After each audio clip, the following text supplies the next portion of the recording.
하나님 아버지 감사합니다. 창세전부터 우리를 부르시고 택하시고 또 하나님의 자녀로 삼으시고 하나님의 영광 가운데로 나아가게 하시고 주님의 일을 사역을 감당하게 하시는 은혜에 감사드립니다. 하나님, 우리 같이 부족하고 연약한 자를 주님의 귀한 종으로 사용하시는 하나님, 정말 아버지, 우리가 너무나 부족하지만 오직 하나님의 은혜와 능력과 권세와 권능만 힘입어 나아가고자 하오니 주님 역사하여 주시옵소서. 예수님의 이름으로 기도드립니다. 아멘. 찬송가 242장 찬양했습니다. 242장 황무지가 장미꽃같이.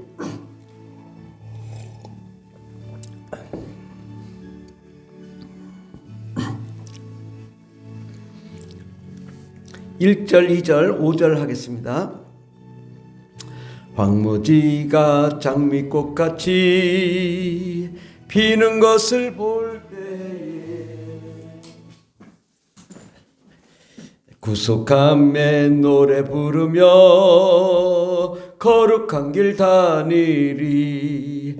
거기 거룩한 그 길에 검은 구름 없으니 낮과 같이 맑고 밝은 거룩한 길 다니리. 하나님의 아름다움과 그의 영광 볼 때에 모든 괴로움 잊어버리고 거룩한 길 다니리. 거기 거룩한 그 길에 검은 구름 없으니 낮과 같이 맑고 밝은 거룩한 길 다니리. 5절 거기 죄인 전혀 없으니 거룩한 자뿐이라. 주님 주신 면류관 안 쓰고 거룩한 길 다니리. 거기 거룩한 그 길에 검은 구름 없으니 낮과 같이 맑고 밝은 거룩한 길 다니리. 아멘. 하나님 말씀은 에베소서 1장입니다. 에베소서 1장 신약성경 310페이지 에베소서 1장.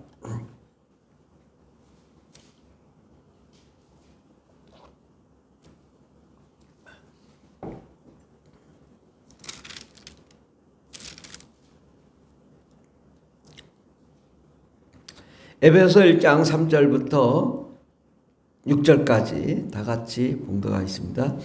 찬송하리로다. 하나님 곧 우리 주 예수 그리스도의 아버지께서 그리스도 안에서 하늘에 속한 모든 신령한 복을 우리에게 주시되 곧 창세전에 그리스도 안에서 우리를 택하사 우리로 사랑 안에서 그 앞에 거룩하고 흠이 없게 하시려고 그 기쁘신 뜻대로 우리를 예정하사 예수 그리스도로 말미암아 자기의 아들들이 되게 하셨으니 이는 그가 사랑하시는 자 안에서 우리에게 거둬주시는 바 그의 은혜의 영광을 찬송하게 하려 하는 것이라. 아멘. 오늘 말씀의 제목은 하나님의 예정이라는 말씀으로 함께 은혜 받고자 합니다. 하나님은 전능하신 하나님이십니다. 또 하나님은 모든 것을 하실 수 있는 하나님이십니다. 그 하나님이 모든 것을 하나님의 계획대로 하나님의 시계대로 하나님의 기회대로 하나님의 때대로 착착착착 진행하고 계십니다. 그럼 우리는 뭐냐? 우리는 그냥 하나님의 로봇이냐? 우리는 그렇게 의심하고 나는 또 뭔가 이렇게 생각할 수도 있을 것입니다. 사도 바울의 예를 들면요, 사도 바울은 아주 율법주의자적인 자였고 예수님을 대적하는 자였고 하나님을 거부하는 그런 자였습니다. 그래서 예수 믿는 자들을 모두 다 죽이러 공문을 가지고 죽이러 달려갔습니다. 그러나 다메섹에 가는 길에서 하나님이 역사하셔서 예수님이 나타나시고 또 예수님 말씀을 보여주시고 또 하나님의 영광을 보여주시며 사도 바울에게 말씀하시기를 이제 너는 어찌하여 하나님을 대적하고 이 하나님의 일을 거부하냐. 그러니까 주여 누구십니까? 그러니까 네가 핍박하는 예수니라. 이렇게 해서 그가 정말 변화되게 되었습니다. 정말 이제 과거에는 대적했던 자가 이제 예수님을 전하는 자로 변했습니다. 그때 주님 말씀하시기를 아나니아라는 선지자에게 그는 이방인에게 복음을 전하는 자가 되어야 될 것이다 라고 예정을 하고 예언을 하셨습니다. 하나님께서. 그러면 사도 바울은 하나님의 예정에 따라 모든 것이 다 잘 될 것 같았지만은 사도 바울은 엄청난 고생을 했습니다. 온갖 핍박을 받고 매를 맞고 고통을 당하고 병에 들고 병을 아무리 치료해 달라고 해도 치료해 주지 않고 하나님이 얼마나 원망스럽겠어요. 그러나 하나님이 끝까지 병을 고쳐주지 않아요. 왜? 네 은혜가 내가 족하도다. 오히려 은혜가 족하다. 네가 병에 걸린 거 네가 자고하지 않게 교만하지 않게 하기 위함이다. 그렇게 말합니다. 하나님은 예정하셨지만 사도 바울은 죽도록 고생했어요. 예. 예정이 왜 이렇게 힘든가? 최선을 다하고 최선을 다해야 겨우 이루어지는 그 복음 사역. 예. 그 쉽지 않거든요. 그런데 그것도 예정되었다라는 것이요. 예. 하나님의 예정은요, 결코 쉬운 일이 아니더라고요. 하나님의 예정은 아주 생고생이에요. 저도 정말 주님의 부르심을 받고 성령을 받고 은혜를 받고 능력을 받자마자 힘든 일이 닥쳐요. 엄청나게 고생했어요. 그런데 또 하나님께서 그 가정에 가정을 세우시고 또 하나님이 인도하셨지만 또 주님의 길을 안 가니까 또 하나님이 채찍을 드셔가지고 죽도록 고생하다가 주의 손길을 갔어요. 그래서 열심히 주의 손길 가고 열심히 하는데 또 힘들이 일이 다가오니까 또 어려움이 있어서 기도원에 가서 괴로워하고 슬퍼하니까 주님이 내가 이 종에게 이 강단에 서는 종에게 통하여 너에게 말씀하실 것이라. 그런데 그 강사가 뭘 얘기했냐? 한 3시간을 설교하는데 뭘 설교했냐? 교회 개척 이야기. 그분도 담임 목사님에게 위해서 충성을 다하다 병에 걸려가지고 휴직을 하고 휴직을 했다가 또 다시 들어가려고 하니까 받아주질 않고 그래서 억지로 교회를 개척하고 고생했던 이야기, 그걸 3시간을 하는 거예요. 그래서 하나님이 나에게 개척하라는 거 그거구나. 그래서 신학도 하고 전도사도 8년을 했지만은 결국은 개척을 하게 된 거죠. 그래서 할 수 없이 하나님이 개척하라는가 보다 해가지고 직장 생활을 하면서 집과 직장에 딱 중간에다가 대충 어디 지하에다가 지하 단칸방에다가 계약해놓고 또 안 하면 얻어 터지니까 순종하고 그냥 이렇게 하다가 또 인테리어를 하는 거 얼마나 고생하고 이제 몇 년을 고생하고 또 1층도 인수해가지고 또 확장해서 또 거기를 또 인테리어 하려고 직장 생활하면서 돈이 또 많이 들어가니까 또 제가 다 하느라고 얼마나 고생했는지 몰라요. 근데 다 해놓고 나니까 세종시 가라. 그래 하나님 내가 이렇게 죽도록 고생해가지고 이렇게 인테리어를 하고 멋지게 좀 해보려고 했더니 또 이제는 또 세종시 가라고. 그래서 몇 년을 또 대전에서 인테리어 하다가 끝나고 또 세종시 와서 죽도록 또 인테리어를 개척하고 여기 와가지고 인테리어를 하는데 거의 제가 이게 뭐 디자인 없이 그냥 목수 데리고 그냥 제가 막 뜯어 이게 설치해 이렇게 해가지고 꾸민 거예요. 그런데 저 어설프잖아요. 그러니까 개척하고 나서도 계속 수리 뭐가 잘못되고 계속 고생했어요. 근데 돌아보면 정말 이 8년 여기 와서 개척 9년째 이 삶을 보면은 정말 쉽지 않아요. 그런데 하나님이 세종시 가라고 그 예정하신 그 계획을 따라 가니까 결국은 하나님이 일하시더라고요. 이게 깨달은 거예요. 주님 부르심에 따르면 어떻게 되냐? 생고생한다. 생고생하지만 하나님이 역사하시니 결과가 좋더라. 사도 바울 엄청나게 고생했어요. 그러나 결과가 얼마나 아름답습니까? 성경에 13권을 지었어요. 오늘 에베소서도 사도 바울이 로마 감옥에서 지은 거예요. 그 감옥에서 그 진수 같은 그 말씀을 우리가 볼 수 있는 거잖아요. 얼마나 대단해요. 그러나 사도 바울은 감옥에서 얼마나 고생해요.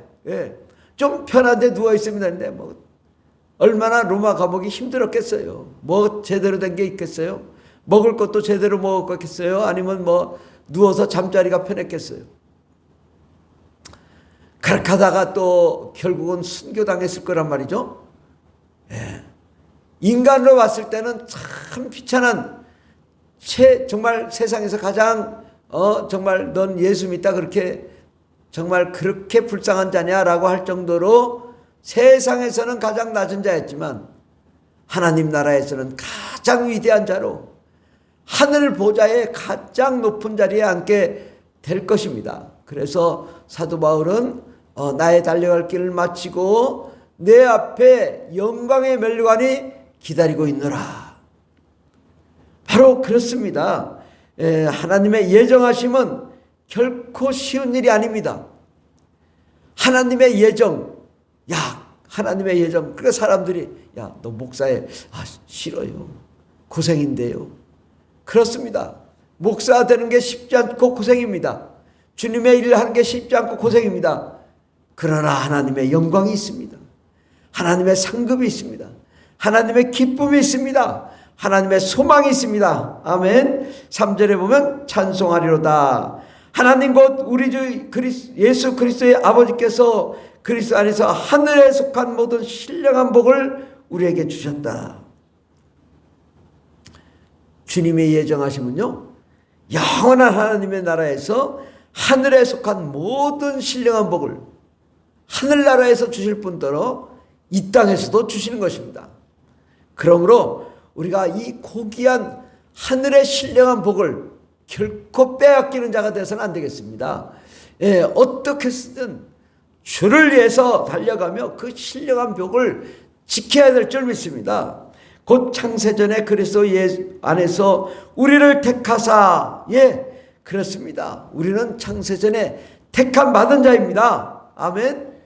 그 수많은 사람들이 우리는 정말 택했습니다. 우리로 사랑해서 그 앞에 거룩하고 흠이 없게 하셨습니다. 그렇습니다. 우리는 정말 하늘 보좌에 계신 예수님께서 이 땅에 오셔서 십자가에 못 박아 죽으시고 흘리신 그 보혈로 우리가 깨끗함을 받았습니다. 그 기쁘신 뜻대로 하나님의 그 기쁘신 뜻, 바로 우리가 주님의 자녀로 정말 예수님의 제자로 예수님의 사도로 거룩한 제사장으로 우리를 택하시고 그 기쁘신 뜻대로 우리를 예정하사 예수 그리스도로 말미암아 자기의 아들들이 되게 하셨다. 이 얼마나 영광스러운 하나님의 일입니까? 우리는 이것을 정말 가치가 있다는 것을 우리가 알아야 되고 그 가치를 결코 잃지 말아야 되고 어떻게 우리가 하나님의 자녀가 되겠습니까? 하늘에 올라가면요, 그 영광은 상상할 수가 없습니다. 천사들은요, 우리의 영광을 감히 쳐다보지도 못하는 그 영광을 우리가 갖게 되는 것입니다. 지금은 우리가 천사보다 못하지만 천국에 가면 놀라운 하나님의 영광을 우리가 보게 될 줄 믿습니다. 이는 그가 사랑하시는 자 안에서 우리에게 거저주시는 바 그의 은혜의 영광을 찬송하게 하려는 것이다. 아멘. 우리에게 거저주시는 그 은혜의 영광, 아멘. 얼마나 그 넘치는 은혜가 있겠냐. 하늘나라의 그 은혜의 영광을 우리가 바라본다면 지금 이 땅의 고생은요, 아무것도 아닙니다. 우리가 조금 주를 위해 조금 달려가는 것인데, 하늘에서는 그것이 하늘의 상급으로 쌓여서 그 영원한 영광으로 우리를 채워주시니 우리가 찬송하지 않을 수가 없습니다. 우리는 그리스도 안에서 그 은혜의 풍성함을 따라 그의 피로 말미암아 속량 곧 죄사함을 받았느니라. 아멘. 예, 그의 은혜의 풍성함이 이 땅 가운데서 넘치고 하늘에서 넘칠 줄 믿습니다. 우리가 오직 정말 별 볼 없는 주의 사역 이거 감당하지만 그 하나님이 볼 때는 별 볼 없는 것이 아니라 바로 예수 그리스도를 십자가에 못 박혀 죽여서 우리를 하나님의 자녀 삼으시고 하나님의 영광의 일꾼으로 우리를 삼으시는 것인데, 이 일을 함부로 하지 마라. 정말 소중하게, 정말 귀중하게, 정말 가치 있게, 정말 한 발 한 발 우리가 내딛는 그 발길이 정말 하나님의 영광이요, 하나님의 기쁨이요, 하나님의 나라요, 하나님의 사랑임을 알고 우리가 정말 소중하게 이 소중한 가치를 지켜나가고 그 애를 감당하고 하나님이 보시기에 아름답고 멋진 인생 되기를 예수의 이름으로 축원합니다. 기도하겠습니다. 전능하신 하나님 아버지 감사합니다. 우리는 사람들이 보기에 참으로 부족한 자들이요, 연약한 자들이요, 또 가장 미천한 자로 우리가 그렇게 보일 수 있지만, 하나님이 볼 때에는 가장 세상에서 위대한 자요, 하나님의 나라의 영광의 역사의 주역임을 우리는 압니다. 창세전부터 예정하신 바로 하나님의 그 예정 가운데 우리가 나아가 열심히 사도 바울처럼 죽도록 충성함으로 하늘의 영광의 멸류관, 의의 멸류관, 생명의 멸류관이 기다린다 라고 간증할 수 있는 저희들 되게 하여 주시옵시고, 천국에 가는 그날 하나님이 기뻐하심으로 잘했다, 수고했다, 고생했다, 내가 너와 함께하노라, 영원히 내가 너를 사랑하겠노라 주님이 하시는 말씀을 듣는 저희들 되게 하여 주시옵소서. 함께 하시네 감사드리며 예수님의 이름으로 기도드립니다. 아멘. 주여 삼창이다 했습니다. 주여 주여 주여 할렐루야 할렐루야 감사합니다. 오직 성령과 은혜와 능력과 권세하고 너로 충만케 하여 주시옵소서.